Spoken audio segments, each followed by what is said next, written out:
안녕하십니까. 이번 주 글쓰기 심화 수업에서 이번 주 공부할 내용을 살펴보도록 하겠습니다. 이번 주에는 여러분과 같이 학문적 글쓰기라고 해서 리포트와 논문 쓰는 법에 대해서 여러분과 같이 살펴보도록 하겠습니다. 그래서 리포트와 논문의 차이는 어떤 것이고, 그 다음에 사실은 이제 대부분 우리 반은 4학년이 많기 때문에 리포트보다는 거의 논문에 치중해서 강의를 들으시면 될 것 같고요. 그 다음에 아직까지도 주석, 각주 다는 것과 참고문헌 작성하는 거, 그 다음에 내용에 들어가면은 직접 인용, 간접 인용과 같은 인용하는 방법에 대해서 잘 알지 못하는 경우가 있습니다. 그래서 논문 쓰는 방법에 대해서 여러분에게 안내를 드리도록 하겠습니다. 자, 첫 번째 리포트와 논문입니다. 사실 대학교에 입학하기 전에 생각을 해보시면은 초등학교부터 고등학교 때까지도 여러분께서는 다양한 글을 써왔습니다. 하지만 대학에 진학하면 이제 본격적으로 쓰게 되는 글이 바로 리포트와 논문입니다. 리포트는 보통 보고서로 번역되어 쓰이기도 하는데요. 대학에서의 리포트는 사실 일반적인 보고서와는 다르게 어떤 특정 수업을 여러분이 수강하시면서 쓰게 되는 소논문 형식의 글이라는 좁은 의미로 쓰인다고 하겠습니다. 그러니까 우리는 일반적으로 보고서와 리포트를 번역식으로 두 개를 섞어 쓰는데요. 실제로 리포트라는 것은 작은 소논문, 좁은 의미로는 소논문이라고 하겠고요. 조금 넓은 의미로 구분하자면은 굳이 보고서에 포함된다라고 하겠습니다. 대개는 중간고사 혹은 기말고사 등의 시험을 이 리포트로 대체하여 쓰기도 하고요. 그 다음에 시험과는 별도로 그냥 과제물의 일종으로 활용하기도 합니다.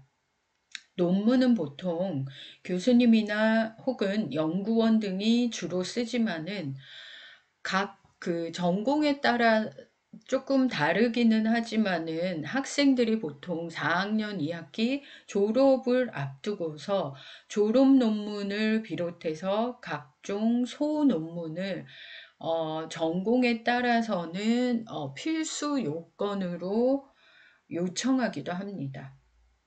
근데 이제 요즘에는 사실 졸업 논문을 요구하는 학과가 좀 많이 줄었기는 하지만 대학 생활의 마지막을 졸업 논문으로 장식한다는 점에서 대학 생활은 사실 리포트로 시작해서 논문으로 마친다고 생각하시는 것이 맞지 싶습니다. 리포트와 논문은 내용과 형식 면에서 크게 다르지는 않습니다. 둘 다 공식적인 글이기 때문에 내용과 형식이 정해져 있는 경우가 많습니다. 리포트와 논문은 어떤 과목을 수강하는지, 어떤 학과에서 공부하는가에 따라서 큰 틀에서의 내용은 미리 결정되곤 합니다. 특정 과목을 여러분이 수강하게 되면 그 과목에서 다루는 세부 주제가 이미 담당 교수님에 의해서 제시됩니다. 또한 특정 학과에서 공부를 하게 되면 그 학과에서 주로 다루는 범위가 미리 정해져 있습니다. 따라서 여러분이 수강하는 과목 또는 여러분이 속한 학과, 전공에 따라서 내용의 범위가 이 리포트나 논문에서 다루는 내용의 범위가 결정되게 마련입니다. 리포트와 논문은 일반적인 글과는 달리 형식이 엄격하게 정해져 있습니다. 왜냐하면 공식적인 글이기 때문입니다. 리포트의 경우에는 표지에는 제목과 작성자 등의 정보가 담겨 있어야 하고, 그 다음에 리포트와 논문 모두에는 서론, 본론, 결론의 형식으로 구성하고 주석과 참고 문헌은 반드시 갖추어야 합니다. 특히 주석과 참고 문헌은 학문 분야에 따라서 그 형식이 엄격하게 정해져 있기 때문에 반드시 이를 따라야 한다는 특성이 있습니다. 그래서 지금 화면에 보고 계신 것처럼 이러한 이유 때문에 그죠? 리포트와 논문을 일반적으로 지금 여러분이 화면에 보고 계신 것과 같은 요건들을 반드시 갖추어야 합니다. 그래서 보세요. 리포트와 논문의 일반적인 요건은 구체적인 주제, 그죠? 모든 글에는 단 하나의 그 글의 단 하나의 주제가 있어야 한다는 얘기를 일관되게 하고 있습니다. 그래서 구체적인 주제, 하나의 주제에 집중해야 하고 뚜렷한 주장, 어떤 정해진 주제에 대해서 그죠? 그러니까 구체적인 주제가 정해지고 나서 이 주제에 대해서 글을 쓰는 사람의 주장을 분명히 제시해야 합니다. 그 다음에 이제 그렇게 뚜렷한 자신의 주장을 뚜렷하게 드러낼 수 있는 주장을 서술하고 나서는 이 주장이 타당하다는 것을 충분히 객관적인 논거를 제시해서 논증해야 합니다. 그죠? 그리고 무엇보다도 리포트와 논문은 여러분이 쓴 여러분만의 고유화된 글이 되어서 나타나야 합니다. 모든 내용은 여러분만의 문장으로 써야 하고, 만약에 여러분이 글을 쓰는 과정에서 이미 출판되거나 이미 나와 있는 논문을 활용한다고 할 경우에는 정해진 원칙에 따라서 출처를 밝혀서 정확하게 인용을 해야 합니다. 그러니까 이게 앞서 여러분의 선배 학자들이 이미 발표한 내용을 가져다 쓰면서 인용을 했다는 사실을 밝히지 않거나 출처를 명확하게 하지 않을 경우에는 표절이 되기 때문입니다. 그래서 신경 쓰셔야 할 것은 반드시 자신의 말, 글을 쓰는 여러분의 표현과 여러분의 문장과 여러분의 문체로 써야 한다는 것을 잊지 말아야 하겠습니다. 리포트와 논문은 일반적인 글쓰기의 과정을 따르되 그 특성을 고려해서 순차적으로 준비하고 집필해 나가시면 됩니다. 그래서 여기 지금 조금 복잡하기는 한데 한 장 안에 넣기 위해서 조금 애를 썼습니다. 먼저 리포트와 논문을 쓰는 과정은 지금 보고 계시는 화면을 보고 계시는 과정과 동일합니다. 이게 일반적인 방법인데요. 주제를 먼저 설정을 합니다. 그래서 주제가 설정이 되고 나면, 그러니까 뭘 쓰지? 나는 이번 논문에, 이번 리포트에 뭐를 쓰지에 대해서 고민하셔야 되겠죠. 여러분이 결정을 하시면은 모르겠지만, 예를 들어 리포트의 경우에 여러분이 수강하는 과목의 강사 선생님이나 교수님이 이거에 대해서 써오세요라고 가주제를 줄 거예요. 그러면 강의 초반에 여러분이 참여했던 것처럼 그 가주제를 여러분이 감당할 수 있는 범위만큼 줄여서 참주제로 만들어야 되겠죠. 그리고 이제 주제를 정하고 나서 해당 주제와 관련된 글을 쓰려고 하면 자료를 수집하고 정리해야 합니다. 그래서 주제에 적합한 자료를 수집하고 정리한 뒤에 그 다음에 이제 계율을 짜야 되겠죠. 서론, 본론, 결론의 3단 구성을 기본으로 하되 본론 부분에 보통 핵심적인 내용이 들어가니까 본론 부분을 조금 더 세분화해서 여러분이 개요를 작성하시면 되겠습니다. 그 다음에 이제 이렇게 개요를 작성하시고 나면 단락을 내가 어떤 방식으로, 특히 본론의 경우에는 어떤 이 세분화된 본론의 내용들이 단락을 어떤 방식으로 전개해 나갈지에 대해서 여러분이 스스로 고민하시고요. 그 다음에 요렇게 전개해 나가면 되겠다라고 했을 때에 여러분이 여기 앞서 찾아 놓아서 수집해 놓고 정리해 놓은 자료 중에서 여기에 정리된 자료가 단락의 전개 방식에 따라서 어느 위치에 어떤 식으로 들어가면 되겠다라는 자료의 위치 선정을 해 주시면 되겠습니다.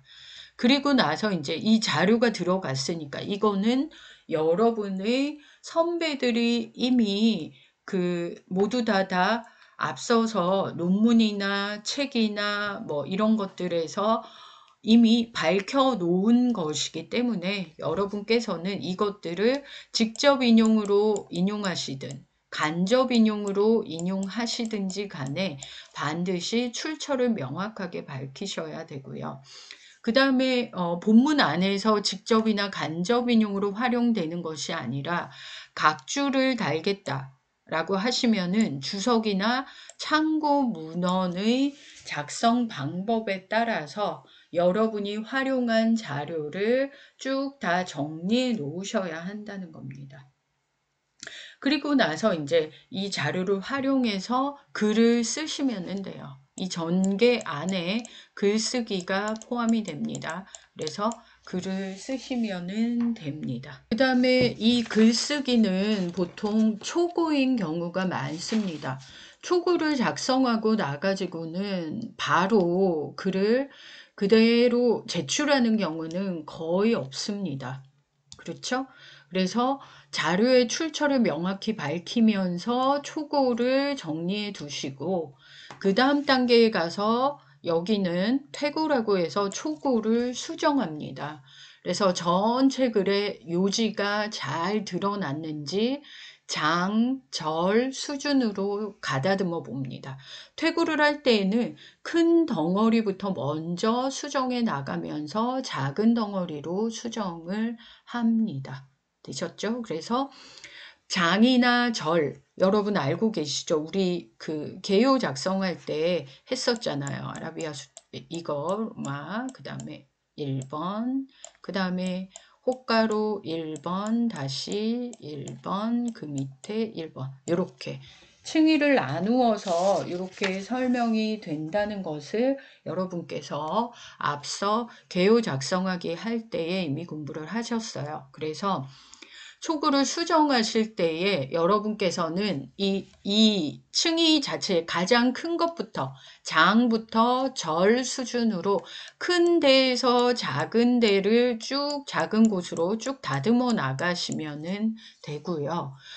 의외로 이렇게 작업을 하는 이유 중에 하나가 개요를 충실하게 짜지 않거나 중간에 수정하는 과정에서 이 번호가 맞지 않는 경우가 이런 어이없는 실수를 하는 경우가 있기 때문에 이런 식으로 다듬어 나가시면 되고 그 다음에는 이제 단락 그 다음 문장 단어 수준으로 큰 데에서 작은 데로 글을 다듬어 나갑니다. 그 다음에 여러분이 인용한 자료의 신빙성을 다시 한번 점검하시면 되겠습니다. 되셨죠?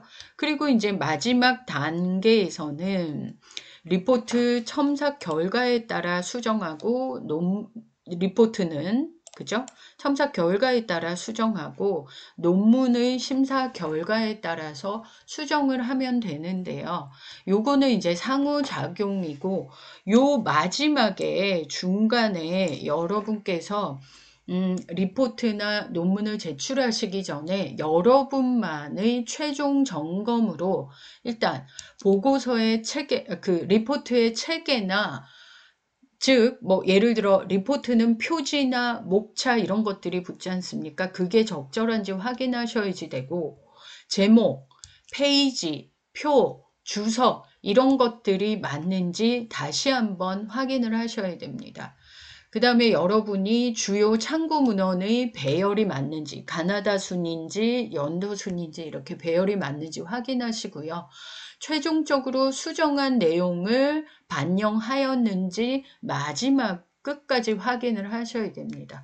그리고 나서 그 제출을 하는데, 제출을 만약에 인쇄물 형태로 달라고 하셨다 하면은 인쇄를 하셔서 최종 제출할 레포트를 준비하시면 되고, 그게 아니라 파일 형태로 이메일이나 홈페이지에 탑재를 해달라 혹은 보내달라고 하셨다라고 하면은 그 제출 방법을 다시 재확인하여서 보내시면 됩니다.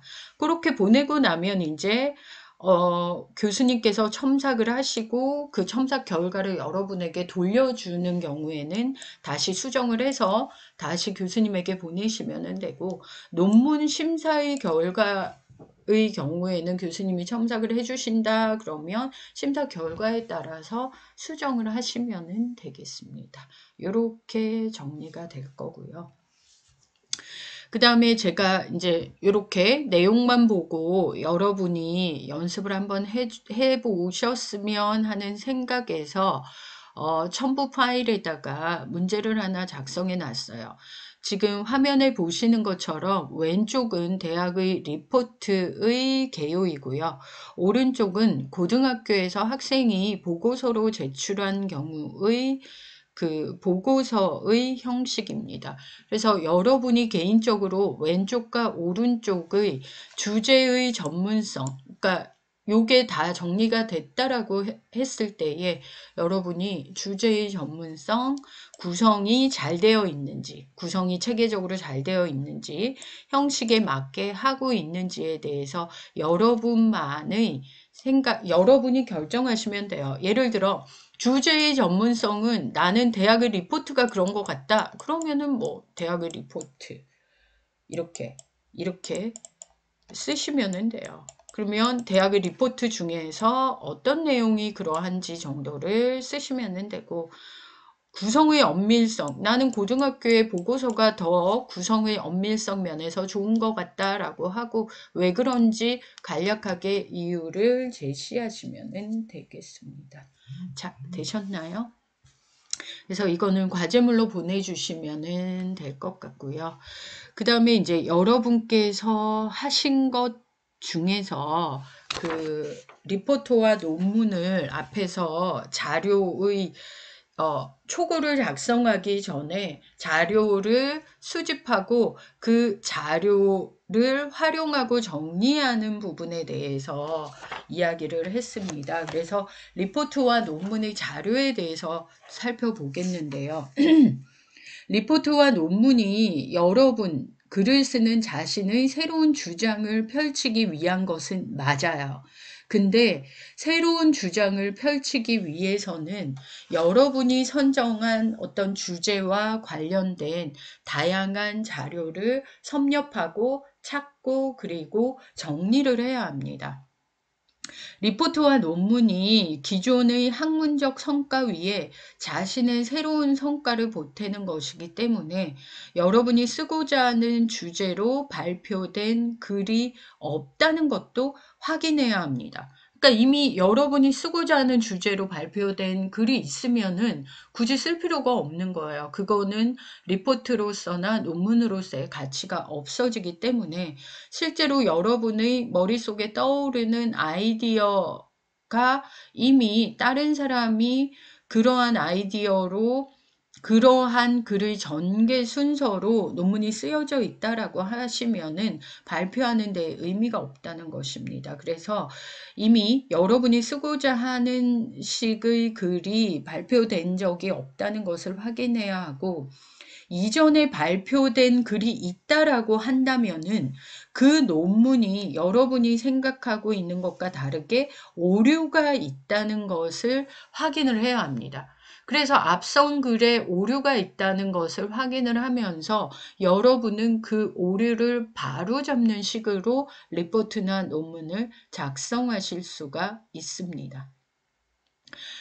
혹은 여러분의 주장을 입증하기 위해서 다양한 논거가 필요합니다. 왜냐하면 앞서서 이런 식의 여러분이 쓰고자 하는 이런 식의 논문이나 이런 식의 리포트가 없다는 것을 확인했다라고 했을 때에는 완전히 처음부터 여러분이 다시 작업을 하는데요. 그 과정에서 여러분은 다양한 객관적 논거를 활용하셔야 되고 이러한 논거가 될 만한 자료를 충분히 확보해야 합니다. 그래서 리포트와 논문에 필요한 자료는 1차 자료로는 실험을 직접 여러분이 하시거나 현지에 나가서 조사를 하시거나 설문조사나 면접조사를 하시는 게 1차 자료가 되겠고요. 2차 자료는 이러한 작업을 거친 후에 책으로 완전히 저서가 나와 있거나 아니면은 논문이 나와 있거나 아니면 간행물이나 여러분의 전공과 관련된 간행물이나 보고서와 같은 것들이 있는지 찾아보셔야 합니다. 이게 2차 자료가 되겠죠. 1차 자료는 이거는 리포터와 논문을 쓰는 사람이 스스로의 노력으로 직접 모은 자료를 뜻합니다. 직접 현지를 답사하거나 스스로 실험을 해서 모은 자료가 여기에 속하고요. 그죠? 혹은 설문지를 작성해서 직접 자료를 수집하거나 자료를 제공할 수 있는 사람을 만나서 수집한 자료도 1차 자료에 속하게 됩니다. 그에 비해 2차 자료는 누군가에 의해서 이미 조사되고 연구되어서 이미 발표된 자료를 뜻합니다. 연구 결과를 담은 책이나 논문이 여기에 속하고요. 또한 정부나 정부기관의 각종 간행물과 보고서도 2차 자료에 속합니다. 리포트나 논문을 쓸 때 1차 자료의 비중이 높을수록 사실은 글의 가치나 글의 신뢰도가 높아집니다. 이전에 실험이나 현지 조사가 이루어진 적이 없다면은 여러분이 직접 실험한 실험과 조사 결과를 발표하는 것만으로도 사실 여러분의 리포트나 논문은 굉장한 발표의의나 굉장한 가치가 있는 것입니다. 또한 설문조사나 면접조사는 아시다시피 시간과 비용이 많이 들기는 하지만 직접적으로 자료를 수집할 수 있다는 점에서 여러분의 리포트나 논문의 신뢰도를 높일 수 있다는 강점이 있습니다. 이에 비해서 2차 자료는 간접 자료라는 점에서 가치와 신뢰도가 떨어집니다.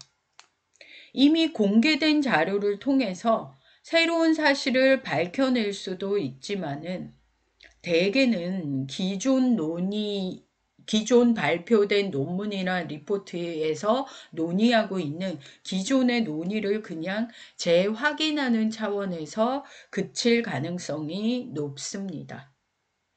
따라서 리포트와 논문의 가치를 높이기 위해서는 2차 자료보다는 여러분이 직접 발로 뛴 1차 자료의 비중을 높이기 위해서 스스로 노력해야 합니다. 리포트와 논문에 활용될 수 있는 자료는 간행되는 형태에 따라서 두 가지 유형으로 나뉘는데요. 첫 번째가 보고 계시는 인쇄 자료이고 두 번째가 여러분이 활발하게 활용하실 수 있는 디지털 자료입니다. 인쇄 자료는 전통적인 자료로 여러분이 지금 보고 계시는 것처럼 종이에 인쇄된 책이나 학술지의 논문이나 간행물이나 보고서 등이 여기에 속하고요. 과거에 제가 논문 쓸 때만 하더라도 인쇄 자료밖에 없었기 때문에 오래된 자료를 찾으려면 인쇄 자료를 확인해야 했습니다. 그래서 심지어 1980년대, 90년대 자료들을 찾으러 가면 학교 도서관에 해당 자료가 없어가지고 그 고문원 자료실의 지하까지 내려가가지고 거기서 자료를 막 찾고 했었거든요. 그랬는데 이제는 그게 무슨 중세시대 영화에 나오는 한 장면처럼 변해버리고 이제는 너무너무 좋은 게 이렇게 과거에 굉장히 오래된 자료라고 하더라도 데이터베이스로 전부 다 저장이 되어 있기 때문에 여러분은 컴퓨터에서 경상대학교 도서관에 접속하셔가지고 거기서 그냥 검색을 하면 거기서 바로 볼 수 있게끔 좀 오래된 자료라 하더라도 아직까지도 활용될 수 있는 것들은 대부분 다 데이터베이스로 저장이 되어 있다는 것이죠. 디지털 자료는 인터넷을 통해서 제공되는 자료나 디지털 매체의 데이터베이스 형태로 저장된 자료를 뜻하는데요. 디지털 자료는 검색과 자료 다운받기가 손쉽게 이루어진다는 장점이 있습니다. 또한 과거에 인쇄된 자료도 최근에는 디지털 자료로 서비스되는 경우가 많기 때문에 인쇄 자료를 대체할 수도 있습니다. 그만큼 이제 여러분이 리포트나 논문을 쓰는 것이 훨씬 더 수월해졌다는 것을 알 수 있을 겁니다. 인문사회 계열은 상대적으로 인쇄 자료에 의존하는 경우가 많지만 사실 이공 계열은 디지털 자료를 이용하는 경우가 훨씬 더 많습니다. 이공계 계열의 경우에는 정보의 생산이나 개신 주기가 매우 빠르기 때문에 최근에는 디지털 자료로 많이 제공되고 있습니다. 따라서 여러분의 전공이나 여러분이 어떠한 분야에서 공부하고 있는지를 스스로 잘 살피셔가지고 여러분이 쓰고자 하는 주제와 관련된 각종 디지털 자료에 대해 미리 알아보고 효과적으로 그것을 활용해야 하겠습니다. 최근에는 대학 도서관에서도 웬만한 데이터베이스는 모두 제공하고 있고 없다고 하면 그 국회 도서관이나 아니면은 우리 학교에서 연계해 놓은 데이터 자료를 연계해 놓은 웹사이트에 들어가셔가지고 무료로 그 자료를 볼 수도 있고요. 그게 아니면은 만약에 우리 학교가 협력이 되어 있지 않다라고 했을 때에는 소정의 일정한 금액을 지불하면은 논문을 이메일로 데이터베이스화 되어 있는 자료들을 이메일로 가볍게 받아볼 수 있기 때문에 확보할 수 있기 때문에 예전에 비해서는 훨씬 더 리포트나 논문 쓰기가 수월하다라는 것을 아실 수 있으실 겁니다.